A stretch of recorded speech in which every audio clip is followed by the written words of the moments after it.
All right, this video on Adventism is going to be on, you can see the thumbnail slide, it's called Sensual Chaos, and boy, is it sensual chaos. Ellen White as a Methodist.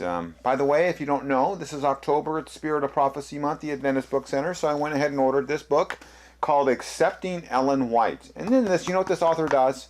He tries to state that during the time of what's called the Great Awakening, or what we can say is the burned over district, and that's what this book is a history of.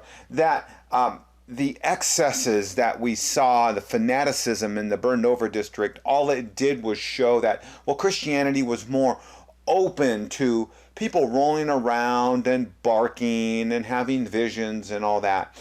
That's what this book says. That is absolutely false.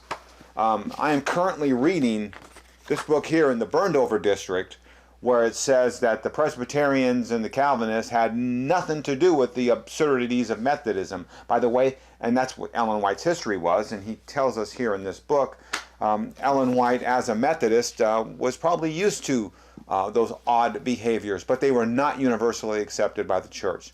So let's look at this account from 1845 in a Boston newspaper on what happened in an Adventist meeting. Okay, here we go on screen with Defeating Adventism number 15 and the sensual chaos, which you're going to read here. Here is that newspaper I mentioned from 1845 that is from the Boston area. In that newspaper are two columns. This is an article on this, and you'll see those two columns have been extracted. You see them on the right side of the screen. Here's the title: The Horrors of Millerism. It's the Trial of Israel Dammon is the name of this particular article. So we're going to take these columns. There's column 1 and column 2. First column you're going to see on the next slide, and that slide only. The one column on the right here has got a little more text, so you're going to see that on two different slides. So now let's look at the first column. We're going to look at some excerpts from it. Feel free to pause this and read the whole article. It is quite entertaining. So here we go with the first column, The Horrors of Millerism. And this man, this elder, as they say, Elder Dammon of Dover, Maine, he went on trial for his behaviors here. And his behaviors here are quite interesting. So the trial develops the most shocking particulars, convinces us more than ever that town and city authorities should interfere and arrest these sensual and demoralizing proceedings. They're talking about an Adventist meeting here. This Israel Dammon was charged with being a vagabond, a railer, a brawler, neglecting support of his family, and in his trial, he pled not guilty. Now, this gentleman here went to one of the meetings and went and witnessed them, and this is what he witnessed. They're hugging and kissing each other. Dammon would lay on the floor, then jump up and frequently go into another room, and that going into the other room thing was also quite strange, because they went in there often with females that were not their wives, and this appeared very intimate and sensual, as you'll see here. This other gentleman here, and you see in this text here, testified there was a woman who lay on the floor on her back with a pillow under her head, and she would occasionally rise up and television, which she supposedly had. How about this? He then is reporting his testimony. He had seen groups hugging and kissing each other. Once Elder Hall with his boots off, and the woman would go and kiss his feet. Yeah, welcome to Adventism in the 1840s. Lorton Lambert, this guy testified that he attended one of the meetings one evening, and Dammon was abusive, calling denominations liars, murderers. A woman was present who pretended to have visions, and who was blasphemously called the imitation of Christ. You like that? Someone called the imitation of Christ? She was said to be from Portland. Her name was Ellen Harmon. Ellen Harmon's the imitation of Christ. You see any biblical problems with that? Let's proceed. There was a Miss Baker here, too. She went into this, here we go again, she went into this bedroom with a man, not her husband, whom they call Elder White, and when they came out, they were hugging each other. I mean, this just sounds completely insane, out of control.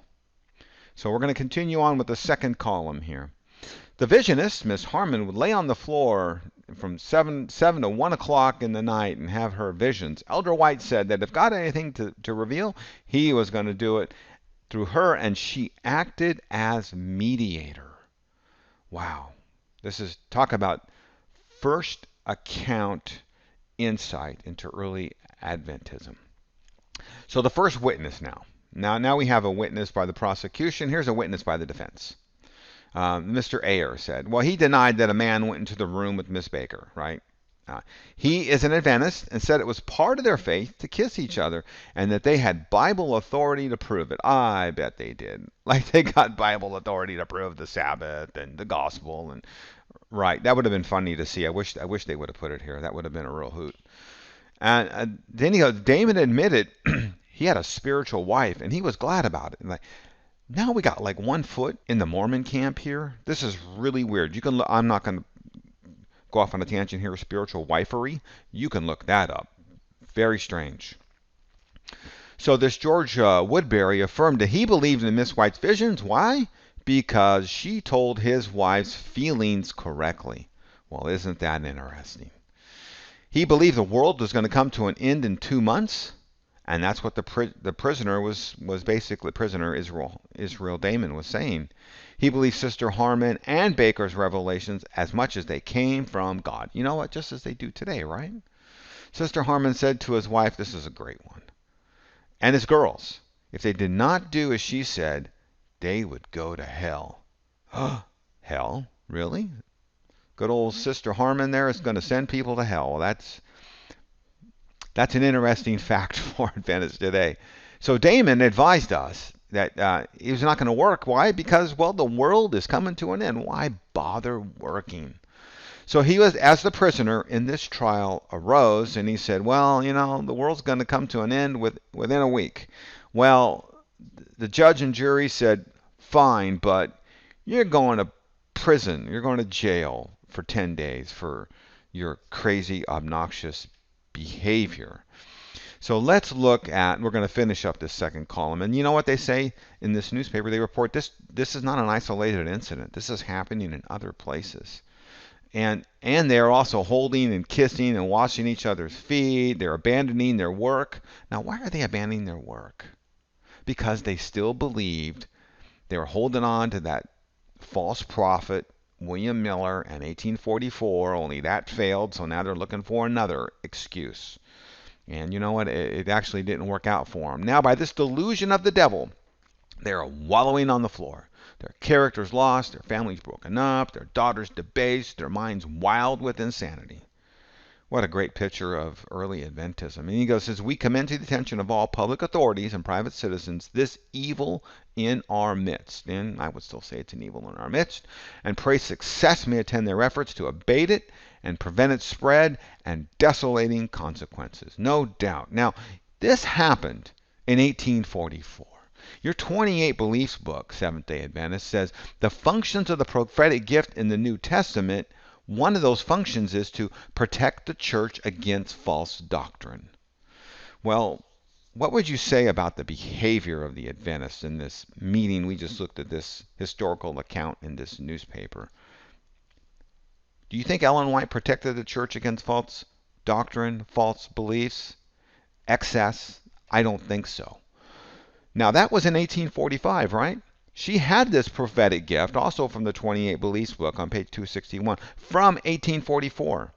So she is your spirit of prophecy, behaving in such a manner in 1845. She failed. Adventists love to quote this, out of context, of course. They say, oh, look how great we are. Look at our fruits. I say, do you realize what you just quoted? You just quoted a verse talking about false prophets. So let's get this verse right. Let's do it right here. Beware of false prophets who come to you in sheep's clothing, but inwardly they're ravenous wolves. You'll recognize them by their fruits. Are grapes gathered from thorn bushes or figs from thistles? So every healthy tree bears good fruit, but the disease bears bad. A healthy tree cannot bear bad fruit, nor can a diseased tree bear good fruit. Every tree that does not bear good fruits is cut down, thrown into the fire. Thus you will recognize them by their fruits. You know what? We recognize Adventism by their fruits. And what? It is rotten. Absolutely. But more to the point is this. For certain people have crept in unnoticed who long ago were designated for this condemnation. Ungodly people who pervert the grace of God into sensuality and deny our Master and Lord Jesus Christ. You know, by the way, when all this was happening in 1845, James White and all the key founders were very staunch anti-Trinitarians, denying our only Master and Lord Jesus Christ. Well, they did that, and they brought in sensuality, as you can read here in the newspaper article.